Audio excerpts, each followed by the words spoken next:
बातमी नंदुरबारमधून आहे। पावसानं पाठ फिरवल्यानं नंदुरबार जिल्ह्यात खरीपाच्या पेरण्या रखडल्यात। 3 लाख हेक्टरपैकी केवळ 11,000 हेक्टरवरच पेरण्या पूर्ण झाल्यात। कापूस लागवडीमध्ये आघाडी आहे। सुमारे 5,000 हेक्टरवरती पेरणी झालेली आहे। बागायती आणि कोरडवाहू क्षेत्रावर पावसाअभावी संकट आलंय। वरुणराजाच्या प्रतीक्षेत शेतकऱ्यांमध्ये चिंतेचं वातावरण आहे। आगामी पावसावरच खरीप हंगामाचं भवितव्य अवलंबून आहे।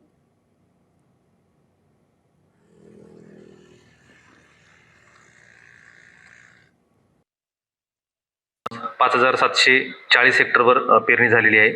तसंच मूग, तूर आणि ज्वारी हे जे बागायती क्षेत्रावरची जी पिकं आहेत, त्या ठिकाणी सिंचनाची सुविधा आहे, अशा ठिकाणी 2 ते 3% पेरणी झालेली आहे। आतापर्यंत पूर्ण जिल्हा मिळून हे जवळपास 11,000 हेक्टर इतक्या क्षेत्रावर जिल्ह्यामध्ये पेरणी झाल्याचे दिसून येते।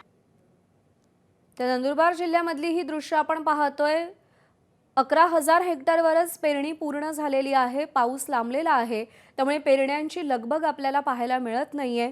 पाऊस पडेल त्यानंतर पेरण्यांच्या कामांना वेग येईल, त्यामुळे पाऊस लवकरात लवकर पडावा अशी इच्छा इथला बळीराजा व्यक्त करताना आपण पाहतोय।